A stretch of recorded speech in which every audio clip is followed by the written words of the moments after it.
নমস্কার বন্ধুরা, কেমন আছেন সবাই? আশা করছি সবাই ভালো আছেন এবং সুস্থই আছেন। আমিও খুব ভালো আছি। আমি মিলি নতুন একটি ব্লগ নিয়ে আপনাদের সামনে হাজির হয়েছি। বিএম ক্যানভাসের নতুন পাতায় আপনাদের প্রত্যেককেই স্বাগত জানাই। তো বন্ধুরা, সন্ধ্যের সময় থেকে ব্লগটা শুরু করছি। একদম ছোট্ট একটি ব্লগ নিয়ে আপনাদের সামনে উপস্থিত হয়েছি। সন্ধ্যে থেকে রাতের ডিনার পর্যন্ত যে কাজগুলো টুকিটাকি হয় সেগুলোই আমি আপনাদের সামনে এই ব্লগের মাধ্যমে তুলে ধরব। তো বন্ধুরা, আপনারা তো প্রত্যেকেই জানেন যে আমি চায়ের নেশারি বা চা প্রেমী বললেও বলা ভুল হয় না, কারণ যারা চা প্রেমী তারা জানে যে চা তাদের কতটা মেন্টাল স্ট্রেস রিলিফ করতে সহায়তা করে। তো কোনো দিন আপনাদের চায়ের পুরো ভিডিওটা নিয়ে শেয়ার করা হয়নি, তো দেখতেই পেলেন। প্রথমে আমুল দুধটা আমি গুলে নিলাম, গরম জলটা একটু হালকা ঈষদুষ্ণ গরম জল দিয়ে, তারপর চিনি আর আমি সম্রাট চাটা ব্যবহার করি। সম্রাট চায়ের লিকারটা একটু বেশি ভালো আসে, ফ্লেভারটাও খুব ভালো। তো এরকম কয়েকবার ফুটিয়ে নিলেই দেখবেন চায়ের যে লিকারটা একদম সম্পূর্ণ নির্যাসটা বেরিয়ে গেছে আর চাটা খুব ভালো লাগে খেতে। আমি এইভাবেই চা বানাই, আর আমি যাদেরকে চা খাইয়েছি তাদের প্রত্যেকেরই এই চাটা খুব ভালো লেগেছে, তাই আপনাদেরকেও শেয়ার করলাম। আপনারা বানিয়ে দেখবেন একবার, যে সম্পূর্ণ একদম অন্য ধরনের চায়ের ফ্লেভারটা আপনি পাবেন। তো এখানে একটু আদাও দিতে পারেন, আমরা দিইনি। শীতকালেই বেশিরভাগ একটু আদা দিয়ে চাটা খেতে ভালো লাগে, শীত যেহেতু চলে গেছে আর আদা দিই না। তো দেখতে পেলেন বন্ধুরা, চাটা আমার হয়ে গেছে। চাটা এবারে ঢেলে নিচ্ছি কাপে। আর এই দুটো কাপ আপনারা প্রত্যেকটা ভিডিওতেই দেখেছেন। এই সাদা কাপটা আমি একটা মেলা থেকে কিনেছিলাম, আর এই পাশের যে কাপটা দেখছেন ওটা দুটো কাপ আমরা বিশাল থেকে কিনেছিলাম।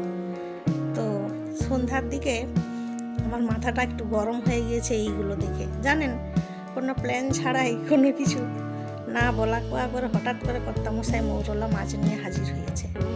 বলছে নাকি যে মৌরলা মাছের চচ্চড়ি খাবো। তো ভাবুন, কোনো কিছু বলা নেই কোয়া নেই, হঠাৎ করে এইসব নিয়ে আসলে কীরকম মাথাটা গরম হয়ে যায়। তার গরম করেই কি হবে, অর্ডার যখন হয়ে গিয়েছে তখন বানাতে তো হবেই। আর মৌরলা মাছটা ভাজা খেতে খুবই ভালো লাগে। তো দেখুন, নিজেই ম্যারিনেট করেছে, হলুদ গুঁড়োর পরিমাণটা একটু বেশি পড়ে গেছে। হ্যাঁ, তো নিজে খাবে বলে উদ্যোগ নিয়েছে, কিছু তো করে বউকে শান্ত করতে হবে, তাই এই প্রচেষ্টা আর কি। তো সবজিগুলো নিয়ে বসে পড়েছি। একে বাজার পাঠালে কি হবে, নিজের মন পছন্দ যেটি হবে সেটি নিয়েই বাড়ি ফিরবে। সে আপনি অর্ডার করুন আর নাই করুন, যেটা নিজের পছন্দ হবে সেটা নিয়ে আসবে। তো এই পটল টটলগুলো দেখছিলাম যে শুকিয়ে আসছে, আমিও ভাবছিলাম তাহলে চচ্চড়ি বানিয়ে নিই। ভিন্ডি, পটল, বেগুন, আলু, টমেটো এইসব দিয়েই বানাবো, এই জন্য একটু লম্বা লম্বা করে কেটে নিচ্ছি। চচ্চড়ি যেহেতু শুকনো শুকনো হয়, সেই রকম করে সবজিগুলোও কাটতে হবে, কেটেও নিচ্ছি। আর সবজি কাটতে আমার ভালো লাগে, তবে যখন মুড, যেদিন আমার ভালো লাগে না কোনো কিছু করতে, জোর করে করালে খুবই খারাপ লাগে। তো আজকে যেমন মুডটা আমার ঠিক ছিল না, কারণ কোনো পরিকল্পনা ছিল না। তো সেই জন্য কাজগুলো করছি ঠিকই, মনে একটু বিরক্ত ভাব, যে হঠাৎ করে বলা নেই কোয়া নেই, দুমদাম যেটা মনে হবে সেটাই করবে। তো প্রথমে বলেছিল রুটি খাবে, তো রুটি থেকে আবার শিফট হয়ে গেল পরোটাতে। তো রুটি এমনিতেও আমার ভালো লাগে না, কারণ রুটি যেমন করেই করি ফুলবে ঠিকই, কিন্তু বেশিক্ষণ নরম থাকে না, শক্ত হয়ে যায়। পরোটাটা কিন্তু খুব ভালো হয়, পরোটাটা নরমও থাকে। আর ওই যে দেখুন বন্ধুরা, ডো বানিয়ে পুরো রেডি করে নিয়েছি, আর সবজি টবজি কেটে ধুয়ে সব একদম রেডি। প্রথমে মাছগুলো ভেজে নেব। তো মাছ ভাজতে গিয়ে দেখি সাদা তেলটা প্রায় শেষ হয়ে গিয়েছে, তো জন্য সরষের তেলের সাথেই দেখতে পাচ্ছেন সাদা তেলটা একটু দিয়ে নিলাম যেটুকু ছিল। তো আমাদের তো মাছ খাবারই আসে, যে প্রয়োজনীয় যে জিনিসগুলো লাগে একবারেই আসে, আর যখন যেটা ফুরিয়ে যায় আনা হয়। তো রান্নাঘরে কাজ করতে গিয়ে যখন দেখি শেষ হয়ে গিয়েছে, তখনই টনকটা নড়ে, যেটা শেষ পর্যায়ে চলে গিয়েছে, আবার একটা আনতে হবে। এরকম প্রায়ই ভুল আমার হয়ে যায়, কারণ একদম শেষ হয়ে গিয়ে তারপর মনে পড়ে। তো এটা কর্তামশাই খুব রেগেও যায়, যে বলে তুমি লিস্ট বানিয়ে রাখতে পারো না, কিন্তু আমার মনে থাকে না, কি যে হয় মনে মতিভ্রম। কিন্তু একবার ভাবি যে মনে রাখতে হবে, তো কিছুতেই মনে পড়ে না। ওই কাজ করতে গিয়ে হঠাৎ করে মনে পড়লে আমার নিজেরও খুব খারাপ লাগে যে জিনিসটা আনতে বলতে হবে। তো প্রথমে ভাবছিলাম মাছগুলো কীরকম হবে না হবে, দেখছি যে মাছগুলো ভাজতে গিয়ে দেখছি না ভালো টাটকা মাছই দিয়েছে। ওই সন্ধ্যার দিকেই মনে হয় এই মাছগুলো আমদানি হয়, আর দেখছি টাটকা মাছই তো দিয়েছে। আর এই মাছগুলো ভাজা খেতেও খুব ভালো লাগে। তো প্রথমে এই মাছ ভাজাগুলো একবার তুলে নেওয়ার পর তামাশাইকে দিয়েছিলাম বাটিতে করে খেতে। তো ওর খুব ভালো লাগে এই মাছ ভাজাগুলো খেতে। আমিও দুটো খেয়ে দেখলাম যে না, মাছের টেস্ট ঠিকঠাক আছে আর একদম টাটকা মাছই। সব মাছগুলো দেখতে পাচ্ছেন ভাজা হয়ে গেছে, আর এগুলো চচ্চড়ি বানাতে বেশ ভালোই লাগবে। তো বন্ধুরা দেখতে পাচ্ছেন পরিমাণটা কিন্তু কম নয়। আর আমার কর্তামশাইয়ের একটা মানে আছে যে কোনো কিছু কমে হবে না, সব কিছু তার বেশি চাই। যে যেটুকুই খাক না কেন তার পরিমাণটা একটু বেশিই চাই, যেন কম না পড়ে। তো প্রথমে দেখতে পেলেন যে পেঁয়াজ আর কাঁচা লঙ্কাটা হালকা করে ভেজে নিয়ে তারপরে টমেটোটা দিয়ে দিলাম, সাথে একটু লবণ দিয়ে দিলাম যাতে মেল্ট হতে সুবিধা হয়। আর এই আদা রসুনের বাটাটাও দিয়ে দিলাম।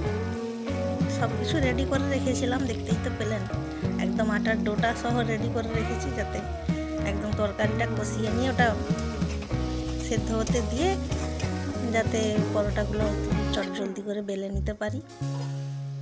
তো আমি তো বললাম বন্ধুরা যে রুটি বানাতে আমার বিরক্ত লাগলেও পরোটা বানাতে আমার কোনো বিরক্ত নেই। পরোটা খুব তাড়াতাড়ি হয়েও যায়। তো বাটারটাও শেষ হয়ে গিয়েছিল। তো কর্তামশাই তখন বললো যে বাড়িতে যা আছে ওটা দিয়েই বানাও। তো বাড়িতে সাদা অয়েল যেটা সাদা তেল যেটা হয় ওটাই যেটুকু ছিল ওটা দিয়ে হয়ে যাবে, কারণ বেশি তো লাগবে না, কারণ আমাদের ওই 5-6টার মতোই লাগে দুজনের। যে কোনো রুটি হোক বা পরোটা 5-6 পিস হলেই হয়ে যায়, লেগে বেশি। তো এই যে এদিকে দেখতে পাচ্ছেন সবজিগুলো তুলে দিয়ে নাড়ানাড়ি করে নিচ্ছি, এবারে ঢাকা দিয়ে দেবো সেদ্ধ হওয়ার জন্য। তো চচ্চড়ি তো শুকনো শুকনোই হয় জানেন, শুকনো শুকনোই ভালো লাগে। তো ওই জন্য জল অ্যাড করিনি, ওই সবজির যে জলটা বেরোবে ওটাতেই সেদ্ধ হয়ে যাবে। একদম সিমে দিয়ে দিয়েছি গ্যাসের ফ্লেমটা। এখন সেদ্ধ হতে থাক, আমি এইদিকে পরোটাগুলো বেলে নিই। দেখতেই তো পেয়েছিলেন, প্রথমেই দেখিয়েছি যে ডোটা একদম রেডি করে রেখেছিলাম। দেখুন বন্ধুরা আমার বেলতেও বেশি টাইম লাগছে না, আমার একদম চটজলদি হয়ে যায়, কারণ বেলাবেলির কাজ আমি খুব ভালো পারি। যদিও রুটিটা ঠিক মতো আয়ত্তে এখন আনতে পারিনি, রুটিটা ফুলে কিন্তু নরম থাকে না বেশিক্ষণ, এটা একটা প্রবলেম। দেখছি ওটার কি ব্যবস্থা করা যায়। মা তো বলে কেন তোর রুটি এরকম হয়ে যায় কেন, এরকম নরমই তো থাকার কথা। তো তাও কি জানি কি গন্ডগোল হয়, আমি এখনও রান্না ঠিক মতো বুঝে উঠতে পারিনি।